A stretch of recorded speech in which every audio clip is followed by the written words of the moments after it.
Twoje miejsce docelowe jest właśnie tutaj. Typowy kierowca autobusu. Jesteś na miejscu. Zapraszam do oglądania. Jarosław Juszkiewicz. A number of the Americans that were torpedoed by those egos in their landing craft, they actually die of hypothermia, being in the water for too long. And a number of them drowned because they couldn't get their life jackets on properly either. But there are a number of those men that were in the water actually did die from hypothermia. So yeah, that was April. I don't think it would have been all that warmer in June. So, anyway, I'll leave you to contemplate things and enjoy the countryside, and we'll talk a little bit more about Utah. Yeah. So I'm going to follow this. Paris falls and de Gaulle leaves and he goes to Britain. Then how does the reaction of the French people when de Gaulle leaves?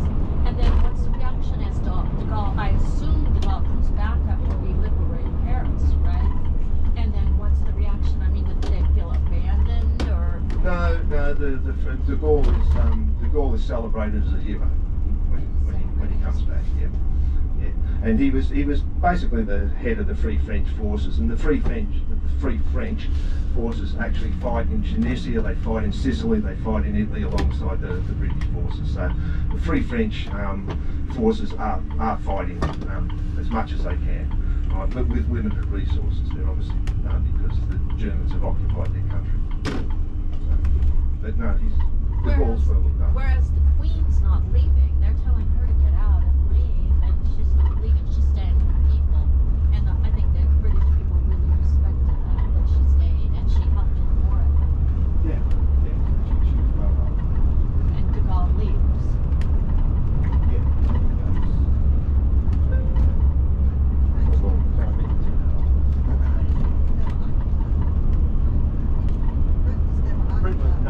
Britain was never on the flag. As we said, the Queen was out and about with the people, and as Lisa was saying, when Buckingham Palace was bombed, that allowed her Londoners in the eye and say, we're in no, I'm one of you. But she spent a lot of time in the underground and just looking after people's interests. Being very visible. She was an ambulance. The Queen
Sainte-Marie-Du-Mont.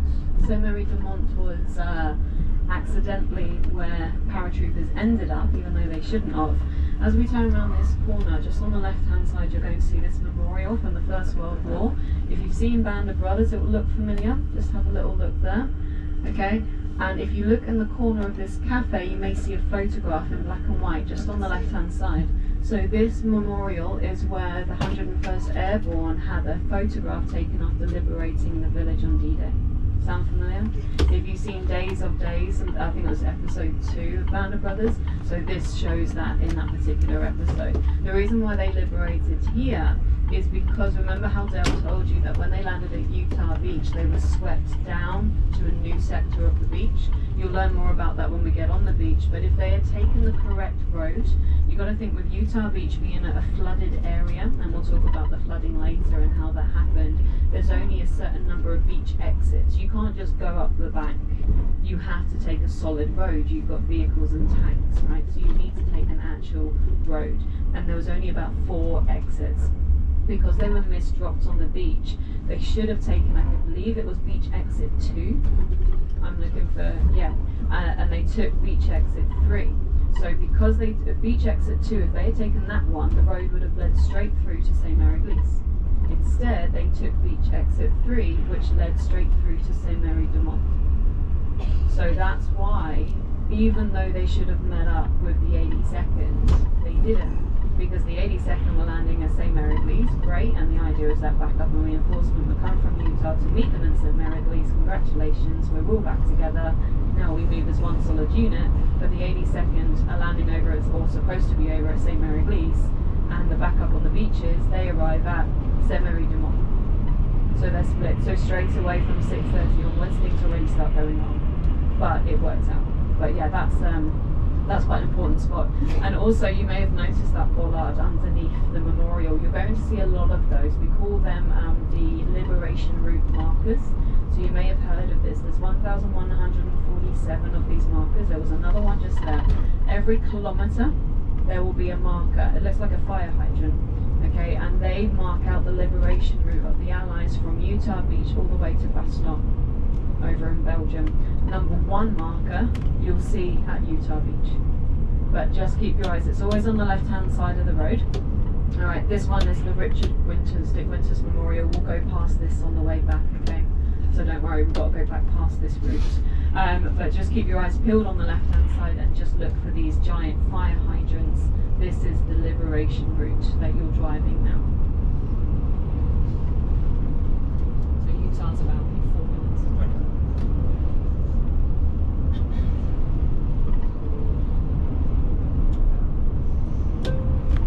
And another thing about the paratroopers, we talk about the 82nd and 101st and having separate objectives.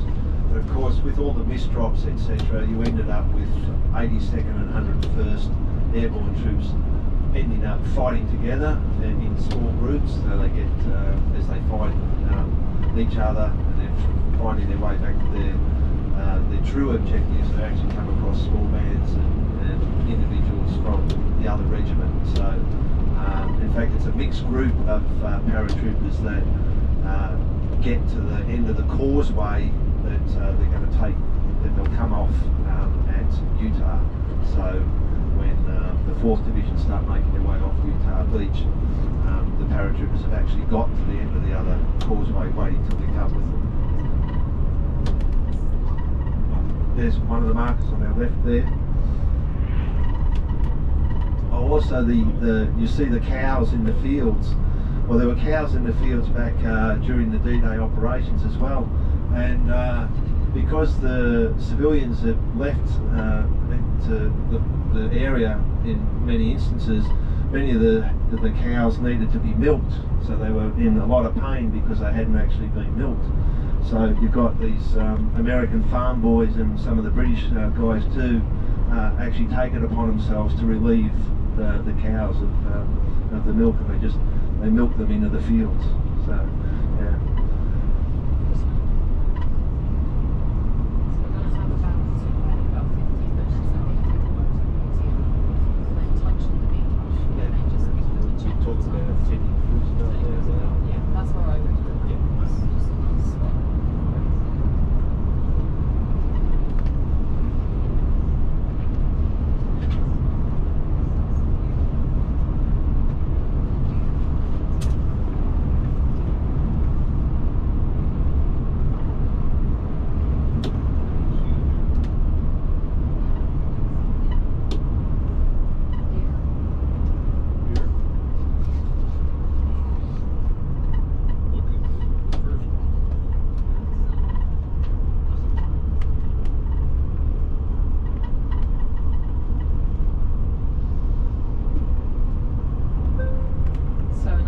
liberation marker is now just coming up on the left hand side.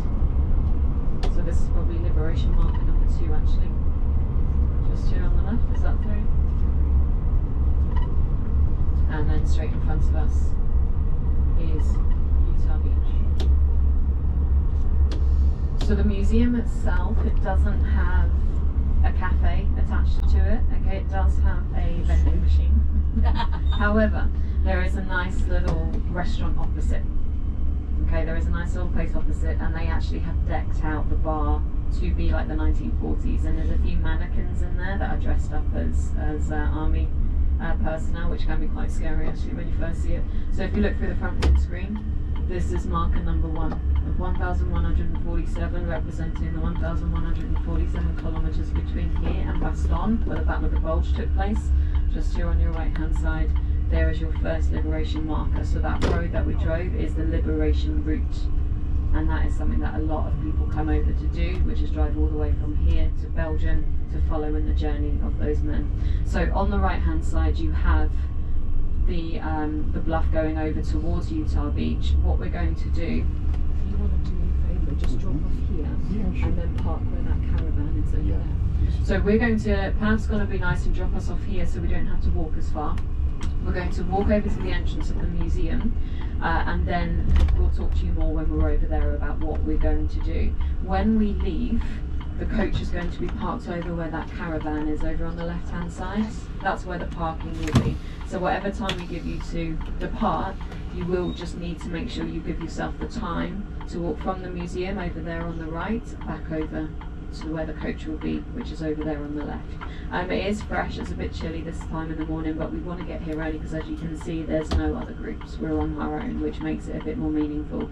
So get what you need and then wait for us off the coach and we'll walk over to the beach together.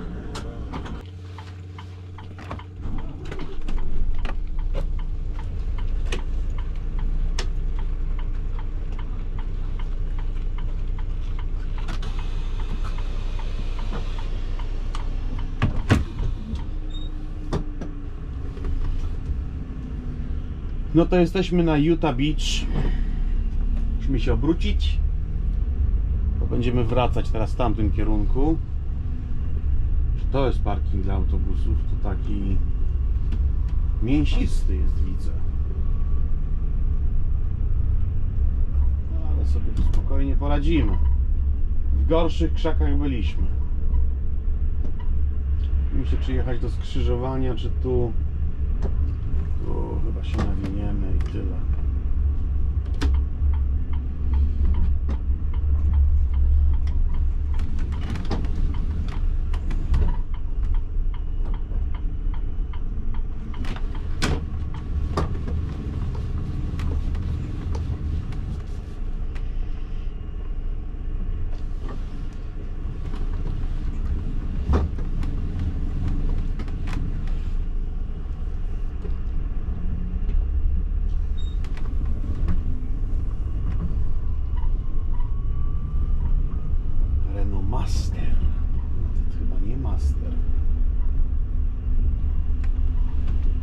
Ja to lubię stare graty.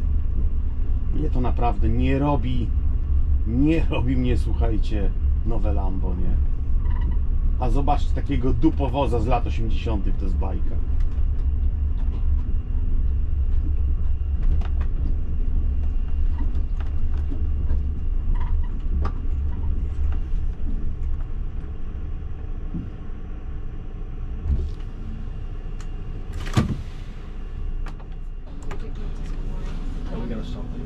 It's up to you. If you want to talk about it, you can stop there and coffee and stuff, and the road one straight after.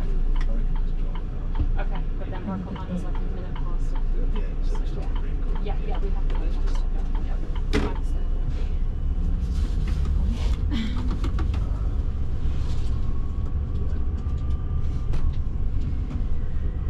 Okay, looking to your right, you'll see a bunker.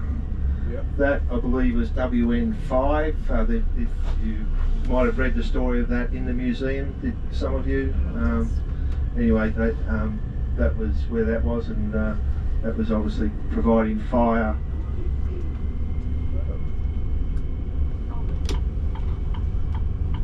we're hoping to WN 62, so tomorrow, yeah, so we'll try and get you a bit closer to look at one of those bunkers tomorrow, but that was one of the objectives that had to be taken. Now, when I was coming back, I overheard a French guy talking to his group, and where we walked out onto the beach, I don't know if any of you noticed it, but about halfway between where we entered that walkway and where we exited, there was a cement section of wall. You noticed that? Yes. That was the anti-tank wall that had been built across the front of the beach, and that extended the length of the beach. So that was there. And what the guide was saying there, he said actually over the 80 years the dunes have actually moved forward a little bit as well. So the terrain we were looking at was probably slightly altered back there. So but now of course, yeah, most people, the dunes are receding, but I think it is a problem here because Lisa was saying that the museum's actually got some problems in terms of foundation and worried about it falling down because of the closeness of the ocean to it. The other thing, I don't know how, I know some people did, but not everybody did, was to walk back to the beach after you've been to the museum. The tide had gone out considerably from when we first arrived, and a really nice exercise to do because you couldn't really tell where I spoke to you first. You didn't get the same sense of just what that gradient was like. When that tide went out, and if you took the time to walk back to the water's edge then, it's amazing just how you go down that thing and that field of fire just starts to open up. So, you know, it was a really open expanse that these troops are actually going to had to come across. Now, the thing that happens at Utah that doesn't happen at Omaha is that they get most of the armour ashore. Right, so the armoured regiment actually comes ashore. What they do, about 30 tanks, they just line up along the beach and start their bombardment as well. The other, and the naval support, they're getting those bombardments supporting the area. You might have seen the story of the Corrie, which was the destroyer, which was sunk. It hit a mine. Well, it hit that mine because it had actually come in very close to provide the supporting bombardment. When it came under fire, they decided to try to pull away a little bit and get out from under the fire of the German guns. But there was fairly shallow water, so they had difficulty manoeuvring the boat to get back out quickly, and then they hit a mine and the ship broke in half as well. Prior to that, they'd been firing really rapidly, so rapidly that the sailors were hosing down the guns to cool the barrels. So that was one of the things there. One of the other things also, which I haven't mentioned before, but it's been evident in a lot of the museums, is the aeroplanes had the black and white stripes. So that was a D-Day initiative, so and it was done so that the troops on the ground knew that the aeroplanes that were in the sky were Allied aircraft, right? So that was why they did that. And they actually put those on only a couple of days before the invasion, or most of the aeroplanes. So they were fairly freshly painted on. I'm not sure if they stuck with them throughout the rest of the campaigns through Europe. It would make sense if they did, but I'm not sure whether that was the case or not. Actually, if you look out the back and get the side of the view, if you look out to your left and right behind you, you can kind of just see how open this ground starts to become once you break out. But this ground was low-lying, and so what the Germans had done behind Utah and also down at Sword is flooded the areas. And Lisa's got a bit more information. Oh, we've got Winter, the commander of Richard Winter, commander of Easy Company. There, we're going to go to Brecourt Manor and we'll tell you the story of them a little bit. But Band of Brothers, you would all be familiar with him. That's his station there, his statue there. So you can take a photo out the window while we're stopped if you want. I will. If anyone wants to get off and take a quick photo, you can. Yeah, you want to pause for... I don't understand, maybe I missed, why does it flood? We'll get onto that then. You don't want to. Oh, good, I didn't miss it. No, you didn't miss it. Hold the story.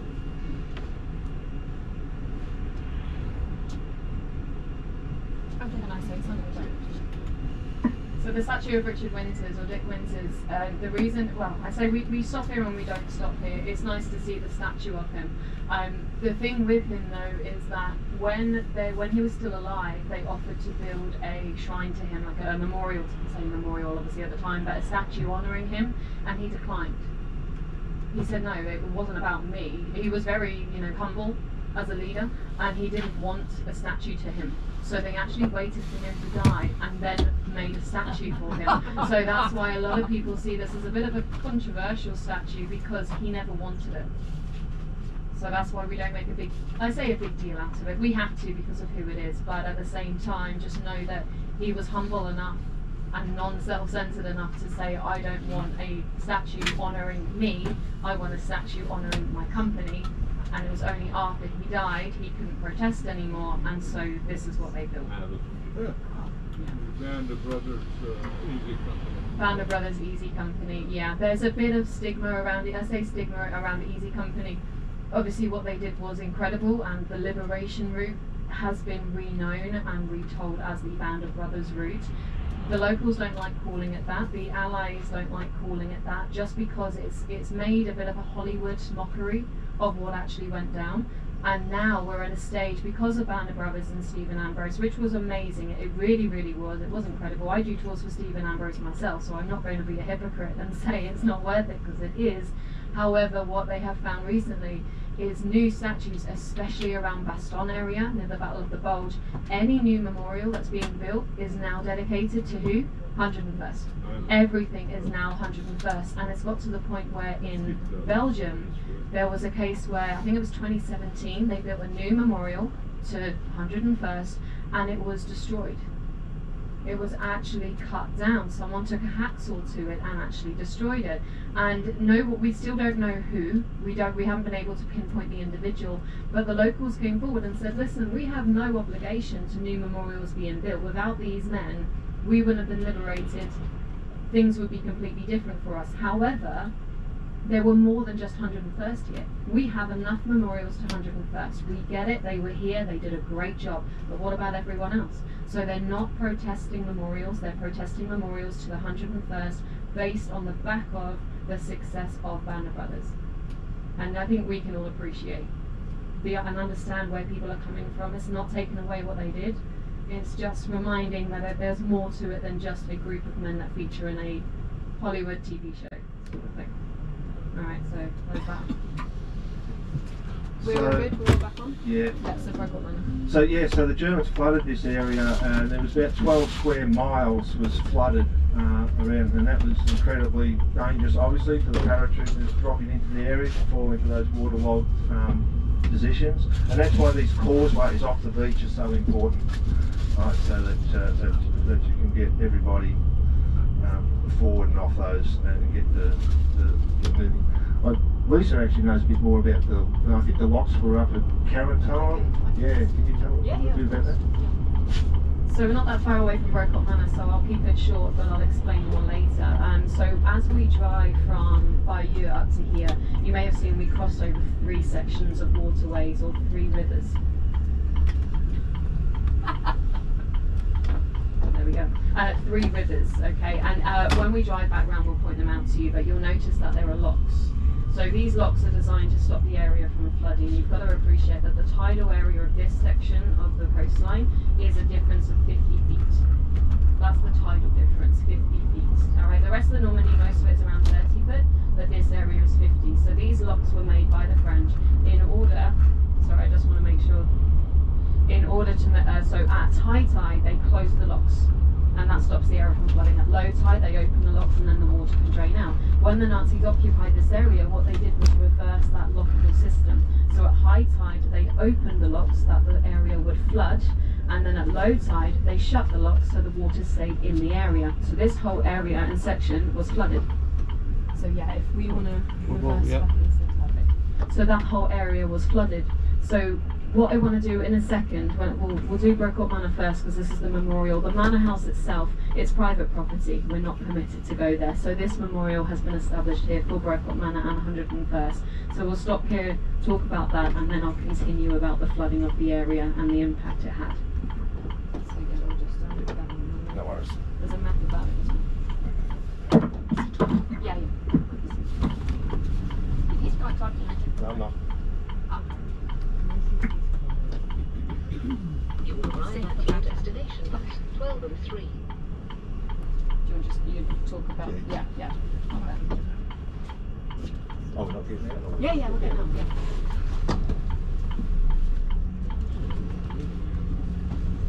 Is there a movie called The Band of Brothers as well? It's a TV show. It's a TV show. Stephen Ambrose, Band of Brothers. It's Still a on TV. sorry. Still Oh, it's about 20 years old, but very good. It's a series. Yeah, it's very good.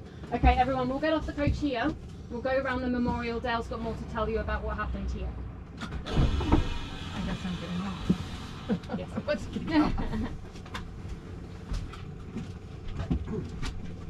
So, it's only recently the captions shows. So Yes. I don't see it. I don't know. Okay. When I left, one of my friends said, "Oh, Band of Brothers," and I said, "Oh."